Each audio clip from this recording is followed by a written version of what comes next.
Just before the episode, I would like to thank all our Patreon members. You guys, the support means the world to me and helps keep this podcast going. And if you haven't signed up for Patreon yet, just so you know, Lindsay from formerly 33% Pulp and I cover a lot of different true crime and history media like The Keepers and the Paradise Lost series, as well as covering some topics that you guys probably wouldn't hear about otherwise. You know, we've covered the I Knew of Japan, we've covered Bernard Pernat, lots of different cases, and as well as some surprise and different kinds of content such as crazy sci-fi movies comes up as well. So love if you would check it out.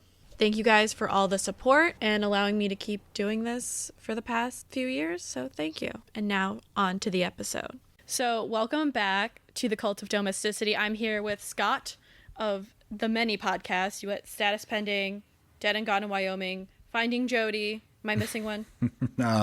Are you? Dead and Gone, Frozen Truth. Frozen Truth. And Status Pending. Did you say that one? Yeah. Yeah. I like that. Scott of the Many. It makes me sound like I'm from the British Isles of the 16th century. Scott of the Many. Scott of the Many. You and Heather of the Many. All the podcasts. I can barely do one. That's okay. You do it well, which arguably is better than trying to do 6. So I feel like yours, though, lends to doing multiple because you do in-depth research. So it's like do one episode of do a block of episodes or do a short season, whereas mine is a variety of mine is a box of chocolates where it's a variety of chocolates, and yours is like, would you like this really, really nice piece of Belgian chocolate, but only once a month? Yes. See, well, I mean, I'll go with the analogy there, I guess. But the problem is like the chocolatier, right? So in diving deep like I do, I become obsessed. I become Howard Hughes about the podcasting, and it's not great for the mental health. So in some ways, I'm envious of podcasts like yours because you can just do it really well, consistently do the same thing differently every time, and bada bing, bada boom, you're done. You don't have to overprove yourself by having 5 or 17 podcasts, but that's what I've done. So here I am, and thank you for having me. We've been talking about doing another episode, since the last episode we did together? Which was... Yes. Oh, God, it was too long ago, so my Skype says it was August of 2019. Yeah. Which is probably right. You were episode 78. Yeah, 78, it's been too 79. long. It's been far too long. But we were going to do a couple of different topics, and then we decided on what we decided on for this one. I'm very excited. I'm just happy to be back. I missed you so, and too many things have happened in our world, and I've craved my normalcy. This really is fun, though. To be on your show is way fun because it's history. It's relaxed. You can drink during it as opposed to all my other podcasts. So that's what I'm doing. That's true. I haven't been drinking. I drank my feelings too much last week, so I decided to take a week off of drinking. And I just got a bunch of tea, so I'm drinking a maple oolong. So it's seasonally appropriate. It's November. If you say so. Is that a tea of some kind? Yeah, oolong is a type of tea, and it has maple flavorings and stuff in it. That sounds good. Very fall. Very fall. It smells wonderful. It smells like pancakes. Like pancakes in fall. I think a lot of people probably did drink their feelings last week, though, throughout the whole thing. That was fun in a historical sense and very stressful in a real-time sense to everything that has gone on and still continues to go on with the election. Oh, yeah. What was it? I went to work on Wednesday, and someone left CNN up. And we reached the point where the Electoral College stopped changing. Right. And we're all sitting, and it wasn't busy enough at work for us to not continually glance at it. And I go, my own coworker goes, "Can we change it?" I'm like, "Yeah, let's change this. No one needs this anxiety." She goes, it's because we're also dealing with working in a restaurant with when there's high COVID rates. So that's always stressful. And then you're just watching this doomsday clock. That's a good way to put it. The doomsday clock to 270. Yeah. And it didn't get solved till Thursday? No, well, Okay, I guess we pretty much knew on Thursday or Friday, right? But the concession or the call didn't come until Saturday. I'm not sure the concession will ever come. But Biden claimed victory on what was it, Thursday or Friday, and then unofficially, it was Saturday. It probably was Friday because I didn't know, and I work all day on Friday. Oh, was it Friday? So, maybe you're right. I can't remember. I guess I'm starting to block it out already. Y'all need to calm down. Yeah. That's pretty much my bumper sticker for the entire election, for everybody, for both sides. Guys, relax. Drink some of that tea. What'd you call it? Oh, it's maple oolong. Artichoke bark or something? Drink some of that and just relax. Because, yeah, man, it was getting off a roller coaster designed by Stephen King. It feels like we're now just getting off, and it's like, wow, what just happened? But and like Stephen King during the cocaine years, if you added acid, like not a normal nice Stephen King. Not the older, more well-balanced Stephen King. The Stephen King that for some reason dropped that section in the middle of it about all the kids with the orgy. That Stephen King designing a roller coaster, and you just ate like McDonald's beforehand, and it's just bad. So now we're all just getting off. Our stomachs are settling. We're getting our our G-forces squared away, and man, it was crazy though, and it seemed to go on forever because I guess it did. It went on for 2 years plus. Can we all just agree that we only get like 8 months of this because I can't deal with it? That'd be great. 8 months would be fine. Kind of a sports season. That'd be all right. Because then you have to come in knowing what you want. You got to come in prepared. And, I'm tired of dealing with these like 2-year elections because it ages everyone. So no wonder why America's one of the most stressed out countries. Yeah. We're constantly running elections. Democracy will get you. It will. Yeah. So would you like to tell everyone what our topic is today? Sure. Well, my topic is the politically themed topic is the attempted theft of the body of President Abraham Lincoln after his death, obviously. I love telling people this story because some people know it, but most people don't know about Lincoln's body. And obviously he was one of our greatest presidents. And most people don't know that a couple of people actually tried to steal his body after he had died. So that's what we're covering today. Isn't there a drunk history on this? I feel like there might be. Yeah, there should be. It's canceled now, so. Oh, it is? R.I.P. Yeah. That's COVID got to before it. Before I got to be on it. That was one of my ambitions. We'll just have to do it for a Patreon for all of our shows. Drunk history. So I'm going to cite the book that I read over the weekend. Lincoln's Grave Robbers, Steve Schenken. It was actually very well done. Short. It was well researched. You could tell what had to go into it. A lot of old historical research, I'm sure, was not easy to track down. But our story, it's actually not a story, interestingly, about a true crime as much as it is about counterfeiting. That's where this whole thing starts. So in 1860, and if I mess any of this up, please feel free and let me know. But I have half a page of notes here, so most of this is going to be from the top of my head. But around 1860, most of the currency in the U.S. was coins, pre-Civil War. And there was counterfeiting of these coins, but they weren't very good at it because the reward wasn't there, because coins are only worth a relatively small amount of money. So if people took the time to counterfeit the currency of, around the mid-19th century in America before the Civil War, then they would be pretty cheap knockoffs because there just wasn't incentive to create fake currency. Paper money comes along, though, after the Civil War. After the outbreak of the Civil War, the Union has to pay now in lots of money to fund its war effort. The dollar amounts of the total economy are skyrocketing. And so paper money is introduced into the system. And that's when the counterfeiters start to take advantage of these government-issued printing presses, all of a sudden overnight printing millions and millions of dollars, literally back then, of paper money. And some of these counterfeiters were actually pretty good. And there was one counterfeiter in particular whose name was Benjamin Boyd. Do you know why this is where around the time the term greenback comes into effect? Because of the, I'm not sure I do, because of the color. They were green. The color of the money, yeah. Yeah, the color of the dye. Right. I believe. So by after Lincoln's death. So obviously Abraham Lincoln, most people know the basic history, 16th president, preserves the Union. And there's a lot of history in here that's not necessarily relevant to what happens next, so we'll skip over it. But he is assassinated following the conclusion of the Civil War. And a couple of years go by. Well, the Union is recovering from that. They're still recovering from the end of the Civil War, obviously. And there's a lot of discord leading up to a very tumultuous presidential election in 1876, which turns out to be not dissimilar to the election that we all just lived through.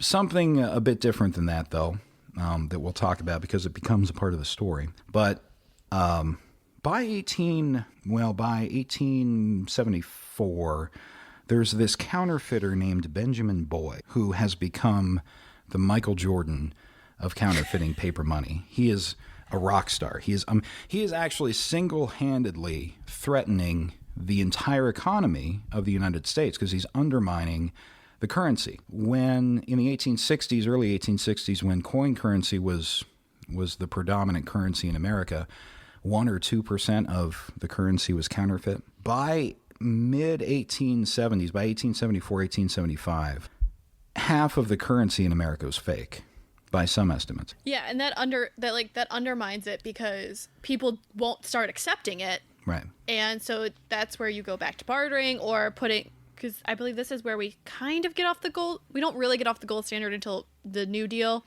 but like people were debating about it heavily now, like because they're like, because the problem is if you're a shopkeeper, let's say you accept $5 for whatever it is that you're selling, and you find out that when you go to the bank, that $5 is counterfeit, you're not only out your profit of the $5, you're out the supply that you just gave up the $5 worth of goods.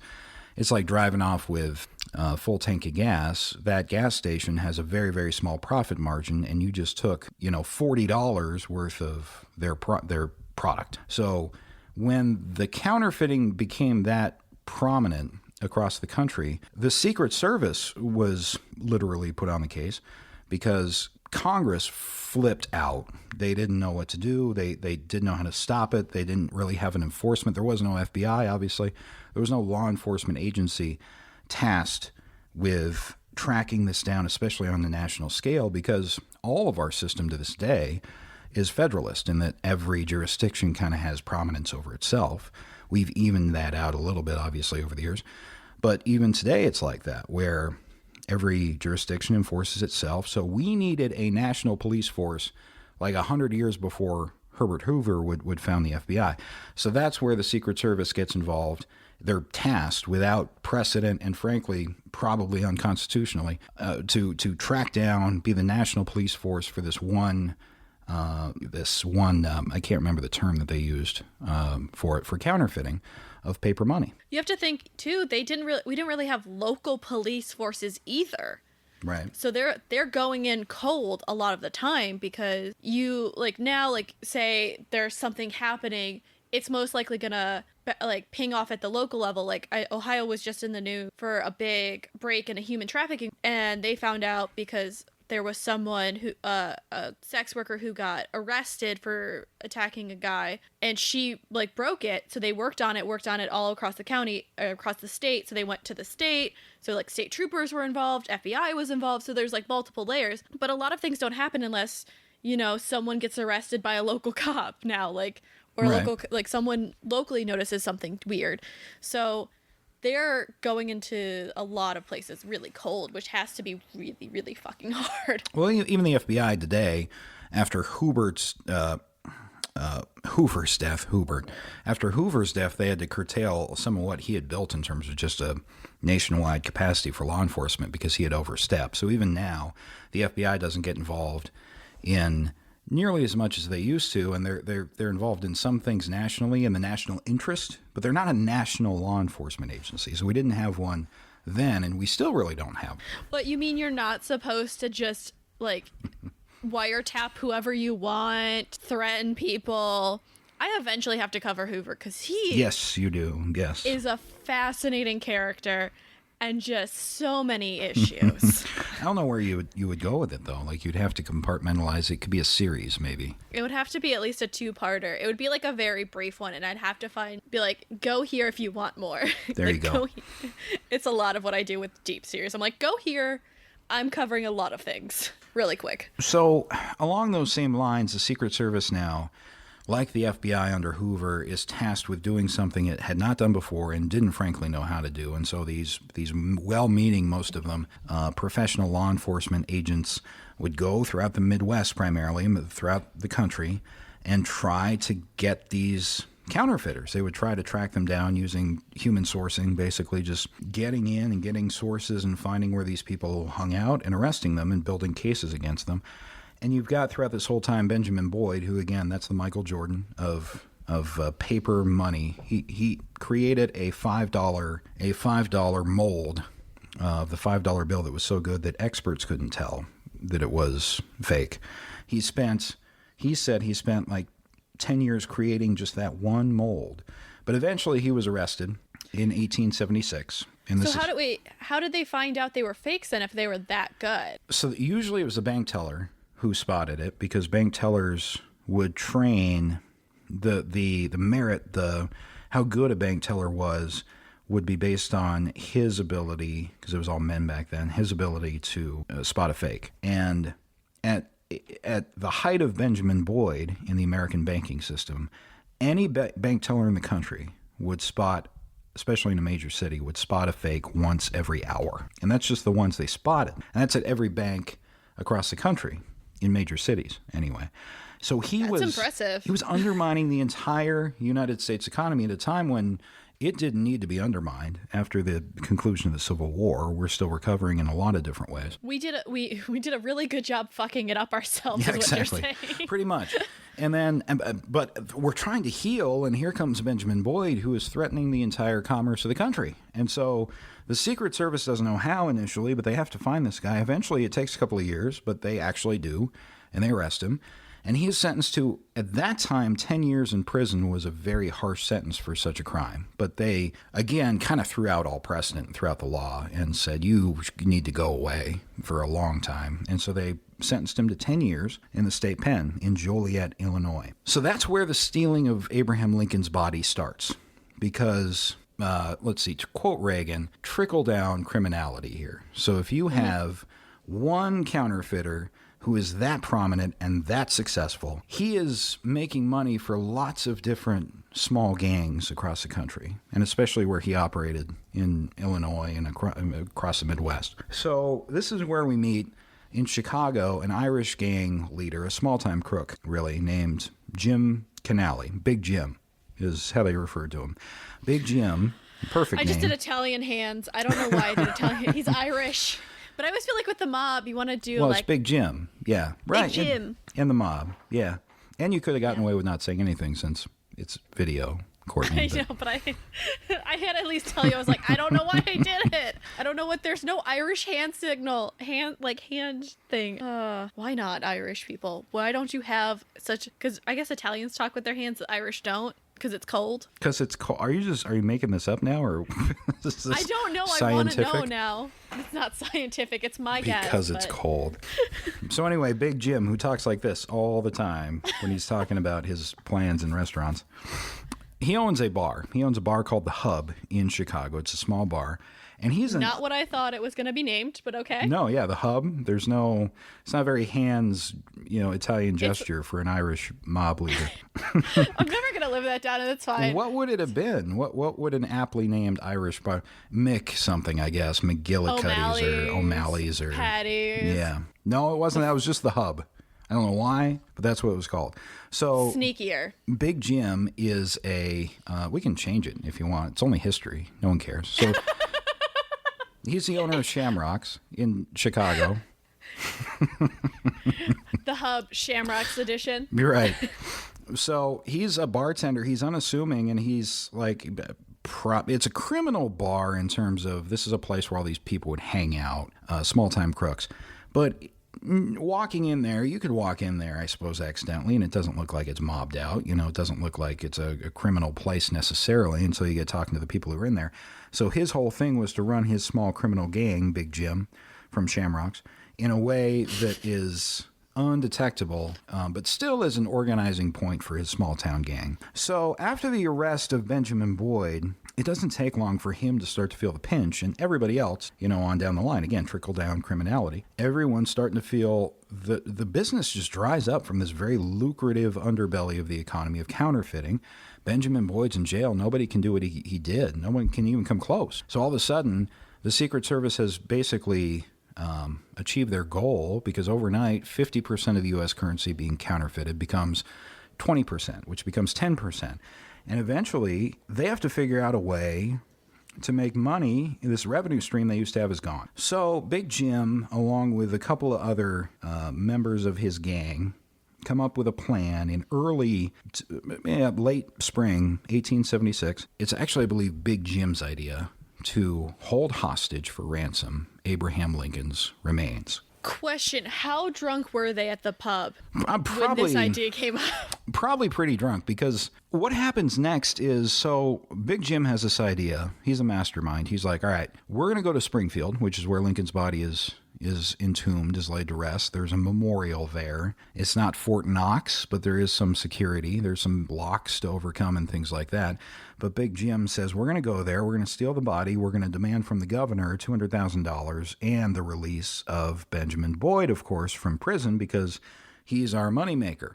He's going to make us all of our future money. This gets us individually rich, and we have Benjamin Boyd out of prison, and it's a win-win. What could possibly go wrong? So this is National Treasure, but for criminals. And now Big Jim in my head is just Nick Cage. That works. I mean, that's fine. He works at Shamrocks. He's Nicolas Cage. We'll go with that. So they go to Springfield. This band of merry, fill in the rest of the cast. You have Nicolas Cage. You have whoever you want that go to Springfield. I'm sure Brad Pitt's one of them, except he would want the lead. So I'm not sure how that would work. So we're combining Ocean's 11, but Nick Cage is the leader now? Well, there are I'm here for it. Let me give you the two other. There are, well, actually, on this one, there's Terrence Mullen, who's a saloon keeper, and Jack Hughes, who is a very, again, small-time crook. So I don't know who comes to mind there. Okay, so we'll do Clooney and Matt Damon. Wow. So it's Nick Cage, Clooney, and Matt. I would watch that. Yeah, you would. That's a very, very female-centric cast, it feels like. That's very slanted cast, I think. But there's a lot of star power on that screen. Wait, should we throw a younger? I just feel like based just off of Ocean. a less handsome guy. A couple of less handsome guys, because you want the lead guy to be, I don't know, leady. I don't feel like Nick Cage is leady, though. No, he's really not. Especially Nick Cage now. No. He's not at his National Treasure looks. Like, the other two are, solid. You're like, yeah, I would watch this. Yeah. And you have to think, these are upper-level, mob guys. We could have thrown Jack Nicholson in there. They're not upper level. I don't think there is upper-level mob at this point in American history. It's all small-town crooks, even in Chicago. So whatever our cast of characters is, that's going to be bugging me now. I'm going to be casting that film all night. They go off to Springfield, and they have another accomplice with them at this time, too. I don't have his name here in front of me. But they have this, they get together at this bar, and over the course of a couple of weeks, they're planning this heist. And they would go back and forth to Springfield from Chicago, which is not too far of a train ride. Anyway, it's a pretty good plan, as these things go, anyway. They're going to go up on July 3rd, 1876, which is the centennial. It's a very, it's the 100-year anniversary, obviously, of the, was that the ratification or was the agreement to the Constitution of the United? It was a monumental date, 100-year anniversary of the Constitution, obviously. 1876, July 3rd. And I can't remember, is that the ratification date in 1776 of the Constitution, or was that the adoption? Signing of the Declaration. I know it's not the Constitution. Right. It's a signing. Because the Constitution took years. Constitution was 89. Right. Yes. Why do I know that off the top of That's good to know, though. No, that's true, because even after the Declaration, they had to argue, the arguments in the Federalist Papers about here's why the Constitution's a good thing, and basically sell it to the American people. No, you're right. It was a Declaration of Independence signed on July 3rd. Yeah, because we first had the Articles of Confederation, which didn't go well. No. And so they're like, this is not working. So then they had the Constitutional Convention, which my favorite part about that is Ben Franklin was so far into his syphilitic dementia at that point that they didn't tell him stuff, or if they did, they had someone follow him around because they were like, he will tell everybody. Yeah. So anyway, point of the 100-year anniversary is it's going to be a big night. It's going to be a big celebration across the country. 100-year anniversary of the signing of the Declaration of Independence. Let's get drunk as if we needed a reason. We're alive in 1876. We can, there's no reason not to get drunk. There's no TV yet. But no one's going to be watching Lincoln's grave, they're thinking, on that night of July 3rd, 1876. So they're going to go up. They're going to break in. They've taken a tour of the memorial, so they know kind of the layout. There is a groundskeeper named J.C. Power, whose job it is to be the custodian of this one monument in Springfield. Great name. J.C. Power's perfect name. Yep. That's going to be like Wilford Brimley, rest in peace. But oh, yes. I see that as a groundskeeper. I like it. I'm here for it. So he's Wilford Brimley has given a tour with his mustache of the grounds of the Lincoln Monument. And the criminals are among the crowd, obviously unbeknownst to him. Well, they have this plan where they're going to go and they're going to actually take the body and they're going to bury it 2 miles probably away, and they're going to make a ransom demand and collect the money. And probably not the best part of the plan is they're going to go dig up the body and then present it at a prearranged place to the, I guess, the police. And to me, thinking about that, you can just leave the body there and tell the authorities where it is after you've collected your money. Yeah, but this is a stupid part of the plan, but okay. Not the best part of the plan, but otherwise, honestly, it's probably going to work. Like, they probably would have gotten away with it, except that date of July 3rd, 1876 was still 3 weeks away. And they kind of got set on that, and that became such a important part of the plan that they had to hurry up and wait. And they got drunk because the women in the bars like stories about what a big deal criminal you are. And so one of the members of the plan was bragging to numerous women at one of the bars that he was going to steal old Lincoln's bones. And she was horrified. One particular woman was not a, Tinder profile quotable thing. So it's not the opening line for your Tinder message. You slide into those DMs. I'm going to steal Lincoln's bones. Right. I love movies and music and stealing Lincoln's bones. That could be on Tinder. That could be so many things. Oh, I don't want to think about it. So the jig's pretty much up because news travels fast in this time, especially. There's nothing else to do but gossip. The only way you got your information was from the newspaper and other people. And so this woman actually went to the police the very next day and said, hey, this guy just told me he wants to go steal Lincoln's bones.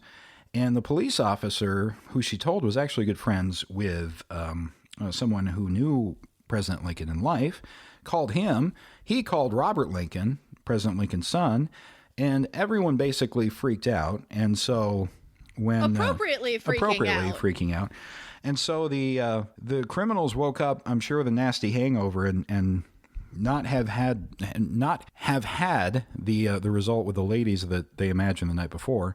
And now not only are they hungover, but they're all over town as the jig's up. So they need to leave. They need to get out of town. So they go back to Chicago.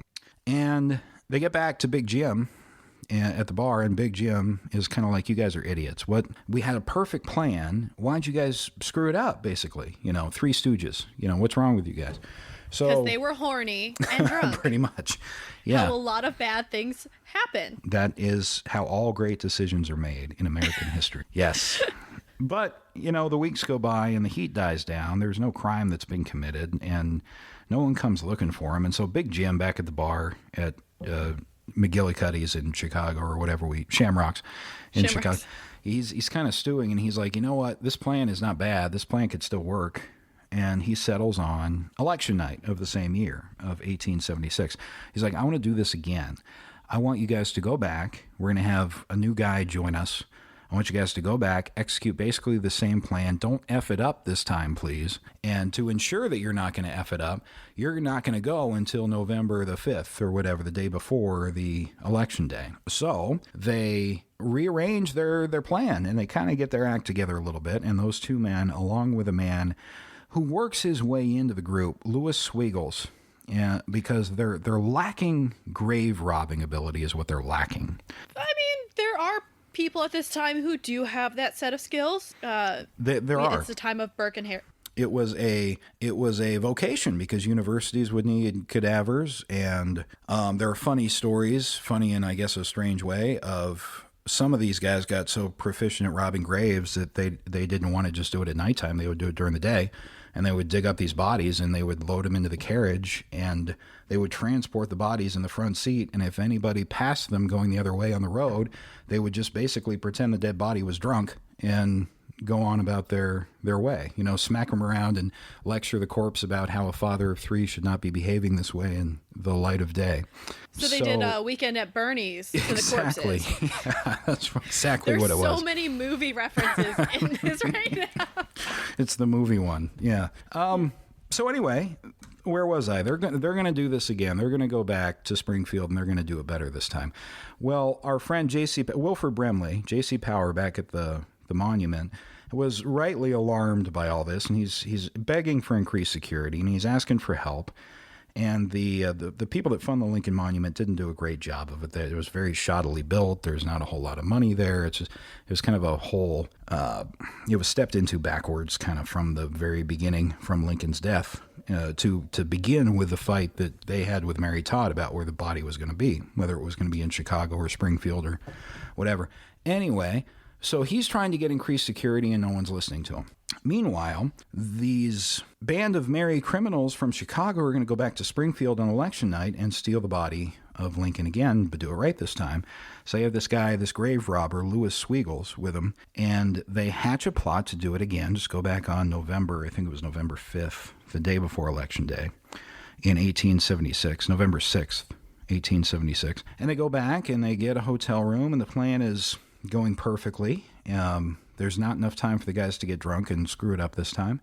So they make arrangements to go that night, the night of November 7th, 1876, which was Election Day, and they're going to go back and try it again. Unbeknownst to them, Louis Sweegles had been very craftily worked by a Secret Service agent, and so he was what they called a roper. He was a criminal. He was basically an informant, a criminal informant on the inside, giving information. And I figured out who he is, though. He's Tom Hardy. This is Tom Hardy. Okay. So Tom Hardy is working with the feds, and they the Secret Service works out, basically organizes it where they're going to be waiting at the monument. They're going to be waiting for the arrival of the criminals. And so all the 3-4 Secret Service agents, they go inside the dark tomb where Abraham Lincoln's dead body is, and they're waiting on election night for the arrival of the criminals. That's going to be really comfortable. Yeah. And not creepy as hell. No, not at all. No ghosts in there whatsoever. No 6'8" tall ghosts in there at all. I mean, if I was Lincoln, I definitely wouldn't haunt my tomb. But, I mean, it definitely would be really creepy still. Like, chilling with Lincoln's bones. Nobody's taking a selfie with it, No.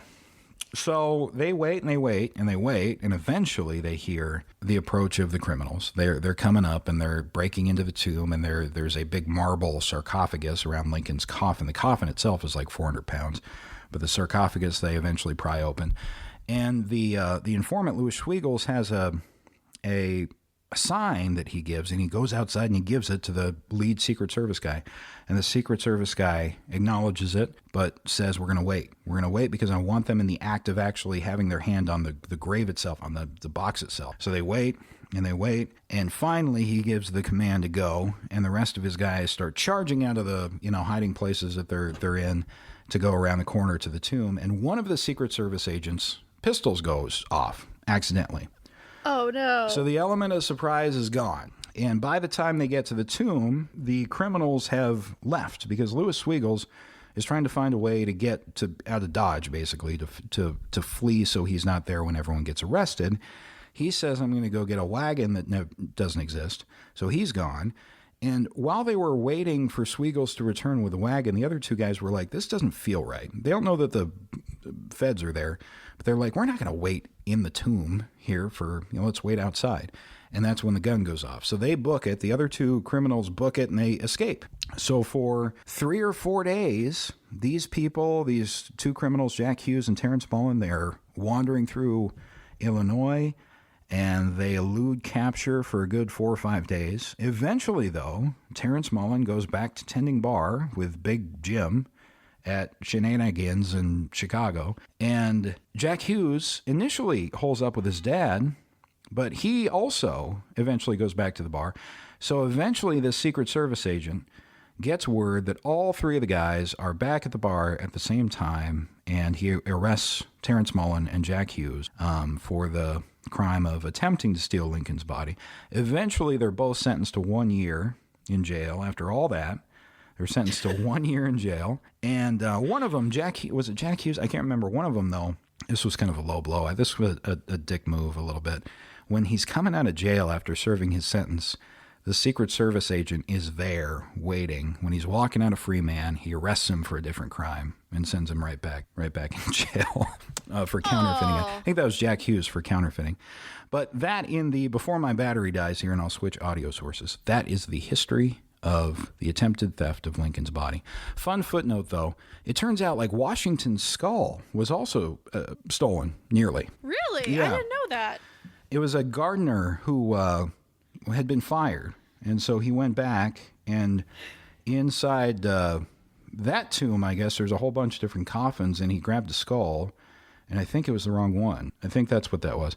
But I had never heard that before. It's in this book. Again, great book that I read over the weekend. But yeah, body snatching for ransom was not unheard of. No. And I do believe that had one of the guys not gotten drunk on that first time around, it would have worked. It sounds like it would have. It's actually a good plan. Do you want to tell everyone where to find all of your podcasts? I do. Thank you. If I can remember what they are. They are Frozen Truth. They are Status Pending with Heather Wright. They are Dead and Gone in Wyoming, Find Jodie. Why do I feel like I'm forgetting one? I mean, that's 4, isn't that? I think that's it. That's enough. They're available everywhere your podcast read. Also available for free, obviously. And we'll be back next week with a fun historical story that's not true crimey. It's war-y, but not true crimey. Sounds good. Okay. Bye. Bye. A suspicious suicide. A 54-year-old cold case. A 17-year-old girl who disappeared and whose stepfather was just released from jail. A stabbing at a college party that challenged social and political boundaries. A false confession that nearly landed a standout college football player in jail for the rest of his life. These are the cases we cover on Status Pending, a monthly 3-part look into cases which are open, unresolved, or prematurely closed. We bring voices of the victims, their families, and others with expert knowledge of the cases we cover, with the hopes that continuing to shine light on the questions surrounding these cases might one day bring closure. Join us every month for a new chapter in our podcast. Subscribe to Status Pending wherever you listen. For more information, including ways to contact us about future cases you think we should cover, visit statuspending.podbean.com.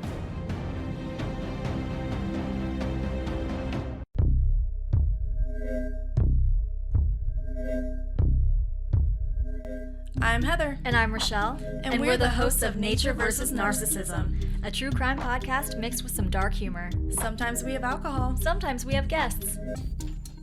Sacramento, California. Canton, Michigan. Green River, Honolulu, Hawaii. Omaha, Nebraska. Niagara, North Dakota. Gloucester, United Kingdom. Dakota County, Wyoming. Epizoyucan, Hidalgo, Mexico. Flint, Michigan. Boston, Massachusetts. Phoenix, Arizona. Woodruff, South Carolina. Edmonton, Yorkshire. Hudson Valley, New York.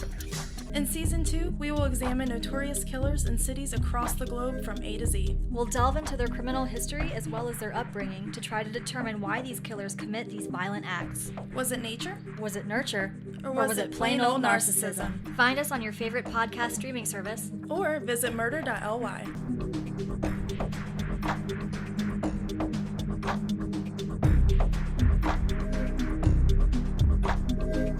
Domesticity. We're available on all podcatchers. Remember to rate, review, subscribe to help spread the word, or just force other people to listen to it. Our Facebook and Twitter are at Domestic Podcasts, and our Instagram is at the Cult of Domesticity. We also have podcast merch at Threadless. As well, if you want to support us financially or show some appreciation, we have a PayPal tip jar and a Patreon, which has some pretty great perks. Any topic suggestions, feel free to email us at domesticpodcast@gmail.com. Remember to stay domestic and cult free.